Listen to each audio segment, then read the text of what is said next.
नमस्कार। ज्ञानवर्धक इस चैनल में आपका बहुत बहुत स्वागत है। आपका सपोर्ट ही इस चैनल की जान है और वह बराबर आपसे मिलता रहा है, इसलिए आपको तहे दिल से धन्यवाद देती हूँ। आप देख रहे हैं महाभारत के संवेदनशील प्रसंगों को एपिसोड के रूप में। पिछले भाग में आपने देखा कि पांडु की मृत्यु हो गई थी और माद्री भी उनके साथ ही मरने की जिद कर रही थी। सभी समझा रहे थे पर उस पर कोई असर नहीं हो रहा था। अब कुंती ने भी कहा था, माद्री के निश्चय को बदलना संभव नहीं। माद्री ने कहा, दीदी अब और किसी लोभ की बात न करना। आप कह सकती है तुझे मरने से क्या मिलेगा, पर जिंदा रहकर तो मुझे क्या मिलेगा। कभी न कभी हमें हस्तिनापुर तो जाना ही पड़ेगा। वहाँ सभी बोलेंगे इसने अपने पति को खा लिया। इस निंदा से डूब डूब कर जीने से अच्छा है मर जाना। देखते ही देखते देवगणों को सूचना मिल गई थी। वहां से भी बहुत लोग आ गए थे। आसपास की तलहटी के गांव से भी बहुत लोग जमा हो गए थे। चारों दिशाओं से खबर मिलते ही लोग आकर इकट्ठा हो गए थे। रोते हुए बच्चों को रोकने के लिए सेवक कुटिया के पास उनको लेकर खड़े थे। पांडु महाराज की चिता तैयार हो गई। चिता में पांडु महाराज निश्चिंत सोए हुए लग रहे थे। लोगों ने उनको लकड़ी से ढक दिया। अब अग्नि लगानी ही बाकी थी। उतने में माद्री आ गई और चिता के पास सीधे चिता पर चढ़ गई और शव से लिपटकर लेट गई। कुंती को बर्दाश्त नहीं हुआ। वो जोर जोर से चिल्लाने लगी, माद्री माद्री उठो। फिर भी माद्री ने कुछ नहीं देखा। चट चट करती हुई आग की लपटों में कराहती चीखती रही पर उठी नहीं। आगे का भार कुंती के सिर पर लाद कर माद्री भी पांडु राजा के साथ हमेशा हमेशा के लिए सबको छोड़कर चली गई।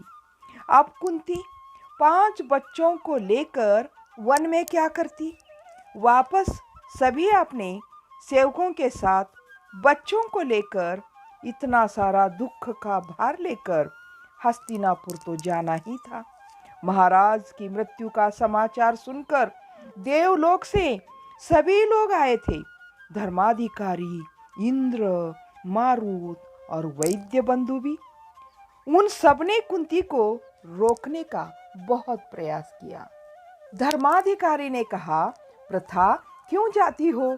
यह सब हमारे बच्चे हैं। तुम हमारी पत्नी हो। देवलोक की ही बनकर रह जाओ। ये भी देवकुमार बन जाएंगे। ऐसा उन्होंने कितने स्नेह से कहा था। मारुत ने भी भीम को कसकर पकड़ लिया था।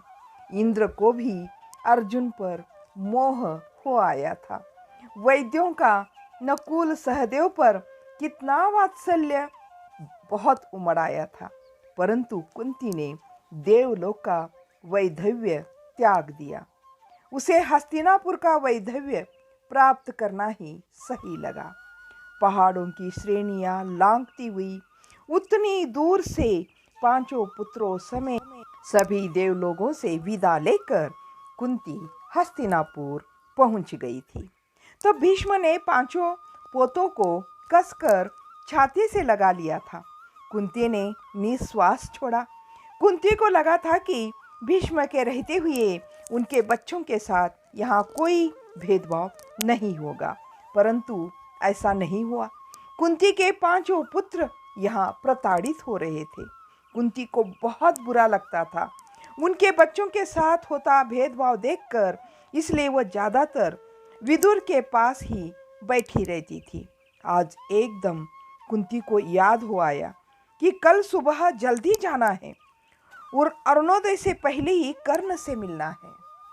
कुंती ने विदुर को कहा, देखो भीष्म ने ही न्याय करके झगड़ा रोकने के लिए उस खांडव प्रस्थ को मेरे पुत्रों को दिलाया था और मूल राजधानी हस्तिनापुर को दुर्योधन के लिए बचा के रखा था। कुंती ने विदुर को कहा कि अब तुम मेरे पुत्रों को यह संदेशा भेज देना कि तुम्हारी माँ हस्तिनापुर से हिलेगी नहीं। युद्ध करके ही इस हस्तिनापुर को जीतना होगा और यही पट्टाभिषिक्त होना चाहिए। कुंती की बातें सुनकर विदुर हक्का बक्का रह गए। विदुर ने कहा, कुंती ये क्या कह रही हो? कुंती ने फिर कहा, इस अंधे से पहले मेरे पति का राज्याभिषेक होना चाहिए था। दुर्योधन से धर्म 2 वर्ष बड़ा है। मेरे पुत्र को कौरव वंश के मूल नगर में राज्य करना चाहिए, ना कि कोने में। मैं धर्म की बात कर रही हूँ। किसी अच्छे व्यक्ति को बुलाकर इस बात को जो समझा सके, ऐसे व्यक्ति को दूत बनाकर उनके पास भेज दो। इधर कृष्ण पांडवों की हर संभव मदद करने के लिए तैयार थे। उन्होंने पांडवों की मदद के लिए ही उपप्लाव्य नगर में डेरा डाल रखा था।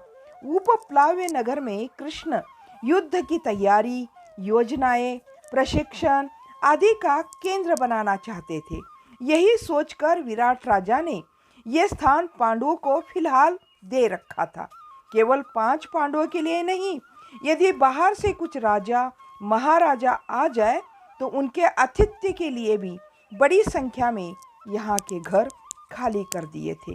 इसी स्थान पर भीम खाना खाकर आराम करने के लिए जमीन पर चटाई बिछाकर करवटें ले रहे थे। तभी एक सेवक आया और कहा कि यादव राज कृष्ण पधारे हैं। भीम उठ बैठते हैं और रेशमी वस्त्र बिछाकर कृष्ण को बैठने के लिए कहते हैं, परंतु कृष्ण तो जमीन पर भीम के पास ही ठंडे फर्श पर आराम से बैठ गए। भीम को पता था अब कृष्ण क्यों आए हैं। कृष्ण ने अपना उत्तरीय उतार कर रख दिया और गर्दन छाती पोंछते हुए कहने लगे, तुम अकेले अपने को ही हवा कर रहे हो, जरा मेरी ओर भी हवा आने दो। कृष्ण को पंखे की हवा मिलने पर थोड़ा चैन मिला। कृष्ण ने भीम को कहा था, भीम तुमने वहां जाने की बात की? भीम ने कहा, वहां यानी कहाँ? श्री कृष्ण ने कहा, साफ साफ मुंह खोलकर कहो, जो भी हो पहली पत्नी है ना तुम्हारी, जो तुम्हारे कोमल मन को जीती थी। कृष्ण आगे कहने लगे, भीम मेरे सामने दिखावा करने की कोशिश मत करो। भीम को बहुत गुस्सा आया।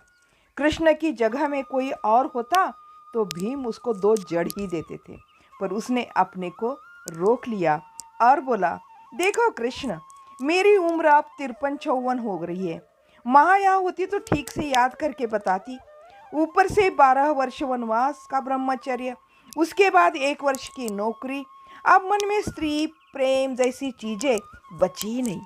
कृष्ण ने कहा, मैं जानता हूँ तुम्हारा ध्यान दूसरी स्त्री की ओर कभी नहीं था, पर वह अपने आप प्यार से तुम्हारे पास आई थी ना, वह पहली पत्नी तुम्हारी। भीम ने कहा, मैं प्रथा का पुत्र हूँ, देव सेनापति के वीर से जन्मा हूँ। कैसी भी सेना क्यों ना आ जाए, मैं अकेले सामना कर सकता हूँ, फिर दूसरे की सहायता क्यों मांगी जाए? भिक्षा और भीम दूर की चीज़ है, मैं तो नहीं जाऊँगा। उसके अतिरिक्त दूसरी कोई बात है तो करो। कृष्ण ने कहा, देखो भीम, युद्ध हो रहा है, आओ कहने से भिक्षा कैसे हुई? इस तरह हमने कई राजाओं को बुलाया है, दुर्योधन भी यही कह रहा है, तो क्या यह सब भिक्षा है?